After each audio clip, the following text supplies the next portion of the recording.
Alors le Zohar, Parashat Kitissa de ce matin, le Zohar il dit, quand Am Israël était devant le Sinaï, Hachem les a purifiés, il les a montés au niveau spirituel de Adam Arishon avant la faute. Adam, avant la faute, il était tellement pur qu'on ne pouvait pas s'approcher de lui. Alors on dit, le Zohar il dit dans Bereshit, il dit, alors comment ça se fait que le serpent, il a séduit Hava? Hava aussi était pur. Le problème était, c'est écrit qu'Adam, Hachem lui a pris, lui et sa femme, il leur a rentré dans le jardin de Éden. Il était là-bas seul avec sa femme. Tous les animaux, où est-ce qu'ils étaient? Les animaux qu'Hachem a créés. Tous les animaux, où est-ce qu'ils étaient? Ils étaient en dehors du jardin de Éden.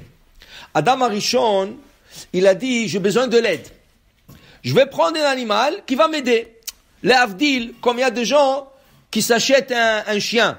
Okay? Il dit, le chien va m'aider, tu sais, des fois c'est une question de thérapie, c'est ça? Exact. Alors, il a dit, j'ai besoin d'un animal. Je vais prendre un animal. Dit la Gemara dans Masechet Sanhedrin, l'animal le plus sage au monde était le serpent. Pourquoi? Il marchait, il pouvait parcourir le monde en entier en quelques secondes. Sans voler, rien que courir. Il courait plus que le TGV. Il pouvait faire le monde en entier en quelques secondes. Et il parlait. C'est le seul animal, dit lui Ben Ezra, qui parlait. C'est comme ça qu'il a rentré en discussion avec Hava. Il a dit sur cet animal-là, c'est la meilleure qui peut m'aider. Aider quoi? Le serpent, comme il était aujourd'hui. Aider dans quoi? Seulement, il était debout, il avait 4 pattes. Il ressemble aux hommes. C'est ça? Et alors il parlait. Maintenant, qu'est-ce qui est arrivé? Adam, il lui a appelé, viens ici, rentre avec moi. Viens dans le jardin de Éden, tu vas m'aider. Dit le Zohar, qu'est-ce qu'il a fait Adam? Il a rentré le Yetzara avec ses mains. Le Satan ne pouvait pas atteindre Adam Arishon. Qu'est-ce qui arrive maintenant? Maintenant qu'il a fait rentrer le Nahash, le Satan est descendu sur le Nahash. Et c'est là que la discussion avec Hava a commencé. Regarde ce beau, ce fruit, et Dieu ne veut pas que tu manges. Et là, c'est arrivé la faute. Et là, il y avait 2448 ans pour réparer cette faute. Depuis Adam jusqu'à la sortie d'Égypte, qui est le Har Sinaï, ils se sont écoulés 2448 ans pour que le tikkun soit fait. Et voilà, dit le Zohar ici dans Parashat Kitissa, le tikkun a été fait. On est retourné au stade d'Adam Arishon avant la faute. Qu'est-ce qu'il fait Hachem? Tout de suite, il fabrique des ceintures à tout le peuple d'Israël. 3 millions de personnes, des ceintures avec des noms sacrés, et il les donne à chacun.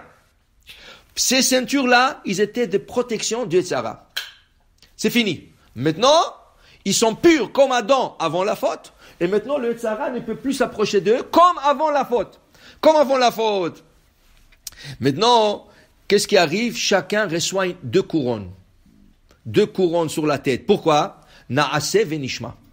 Ils ont dit Naaseh venishma. 2 couronnes sur la tête. Dit le Zohar. Qu'est-ce qui arrive maintenant? Malheureusement, ils font le veau d'or. Une fois qu'ils ont fait le veau d'or, les ceintures se sont cassées. Et le couronne, on les a enlevés. Qui c'est qui a le mérite de récupérer le couronne? Moshe Rabbeinu. Moshe Rabbeinu récupère tout le couronne. Hachem lui dit, toi qui n'as pas fauté, toi qui étais avec moi là-bas, tu mérites d'avoir tout ce couronne. Il lui donne. Tov, dit dans le Midrash, il dit, qu'est-ce qu'il fait Moshe Rabbeinu? Moshe Rabbeinu est content. Baruch Hachem, au moins Hachem ne les a pas pris ce couronne. Il me l'a donné. Regardez qu'est-ce qu'on dit dans la prière de samedi matin. Ismach Moshe bematenat chelko. Moshe est content de sa part. Quelle part? Disent le commentateur de ce couronne qu'il a reçu. Et qu'est-ce qu'il fait Moshe Rabbeinu? Le Shabbat, qui en Israël sont purs. Le Shabbat, il nous rend toutes les couronnes. À chacun, il rend 2 couronnes. Pour ceux qui font le Shabbat. Qu'est-ce qu'il y a dans le Shabbat? Zachor veshamor. Pour le 2 commandements, Zachor veshamor, tu reçois 2 couronnes. Que tu as eu à Har Sinaï, que Hachem a repris. Okay? Pour ça qu'on dit dans le Midrash, et ça on va comprendre maintenant ce que ça veut dire. Quand Moshe Rabbeinu a emmené les tables de la loi, et les tables qui étaient pures, parce qu'ils ont été fabriquées par Hachem, Ils ont été gravés par Hachem. C'était une pureté hors de ce monde. Quand Moshe les a emmenés l'étape de la loi, et il était devant le peuple, et ils étaient en train d'adorer le veau d'or, c'est écrit que les lettres ne pouvaient pas, par leur sainteté des lettres, ne pouvaient pas rester sur la tablette. Et se sont envolées. C'est ça? Maintenant que les lettres sont envolées, les pierres sont restées des pierres normales. Toute la sainteté est partie, et comme c'était des pierres lourdes, Moshe les a jetées de la main parce qu'ils étaient trop lourds. Avant, c'est les lettres qui supportaient les deux pierres, comme ça, lourdes. Alors Moshe, c'était facile pour lui de descendre à la montagne avec deux pierres lourdes comme ça. Rien que vous comprenez, chaque pierre, elle faisait 1 demi-mètre de long, 1 demi-mètre de haut, et 24 cm de large. C'était carré, c'était quelque chose de très très lourd. Mais la gravure des lettres là-dessus faisait qu'il soit léger. Une fois que les lettres sont parties, Moshe Rabbeinu ne pouvait plus tenir. Alors il les a jetés de la main, il les a cassés. Mais c'est écrit qu'il y a un commandement qui ne s'est pas envolé de table de la loi. Quel? Zachor et Yom HaShabbat le Kadesho. Rappelle-toi du jour de Shabbat pour le sanctifier. Pourquoi? Alors j'ai expliqué une fois, parce que la Gemara nous dit, même celui qui a fait la Avodah Zara comme Dor Enosh, la génération de Enosh, c'est la 3e génération dans le monde, c'est les enfants de Adam qui ont inventé l'idée d'adorer quelqu'un d'autre sauf Dieu. Eux, ils ont commencé ça, la 3e génération dans le monde.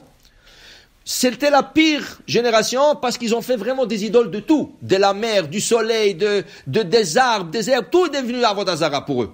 Maintenant, on te dit, Afilu Oved Avodah Zara Kedor Enosh, même si tu pratiques l'idolâtrie comme Dor Enosh, et tu commences à garder le Shabbat, Mochalim lo kol avonotav. Tous tes péchés sont effacés. La Avodah Zara, c'est le pire péché que Dieu ne pardonne pas. Pourquoi il dit quoi? Tu vas adorer quelqu'un d'autre. À part moi, c'est pas par jalousie. Là, c'est une jalousie? Non, ce n'est pas une jalousie. C'est Dieu te dit, comment tu penses, Bechla, qu'il y a quelqu'un d'autre, sauf moi? Oui. Mais, le Gaon Midouvna, il dit, si ce serait une jalousie, c'est comme quelqu'un qui était marié à une femme, un jour il vient avec une autre femme, il présente à sa femme. Il dit, écoute, je vais me marier une deuxième fois. Top, c'était avant l'histoire de la bigamie, la loi de la bigamie, c'était permis. Sa femme, elle s'est énervée. Il dit, pourquoi tu t'énerves?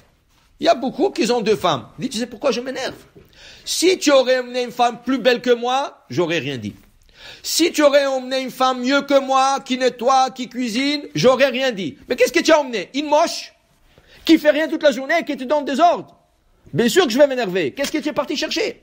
Dit Dieu, si tu aurais un Dieu mieux que moi, j'aurais rien dit. Si tu aurais quelqu'un qui peut faire créer tout ce que moi, plus que moi, j'aurais rien dit. Mais qu'est-ce que tu es parti chercher? Une idole qui ne parle pas, qui ne voit pas, qui ne marche pas, qui ne mange pas, qui n'entend pas. Alors comment tu veux-tu que je ne m'énerve pas? Pas par jalousie, par l'idée, comment tu as pensé, qu'est-ce que tu es parti faire? Alors pour te dire maintenant, Hachem, si tu commences à garder Shabbat, même si tu as été Oved Avodah Zara comme Dor Enosh, Machullo. Alors il y a un verset qui dit, Shomer Shabbat Mechalelo. Dans Isaïe, le verset dit, Shomer Shabbat. Celui qui fait Shabbat, Mechalelo. Il le profane. Dit la Gemara, comment? S'il est Shomer Shabbat, comment Mechalelo? Comment il peut le profaner? Dit la Gemara, non. Al tikre Mechalelo, ne dit pas qu'il le profane, Ella Machullo. Shomer Shabbat. Ken? Celui qui fait Shabbat, Machullo, on lui efface tous ses péchés. Alors pour dire tellement important sur le Shabbat, que les couronnes qu'on a reçues sur le Sinaï ont été placées avec Moshe Rabbeinu, et Moshe nous le redonne le jour de Shabbat, pour que chacun puisse jouir de ce couronne.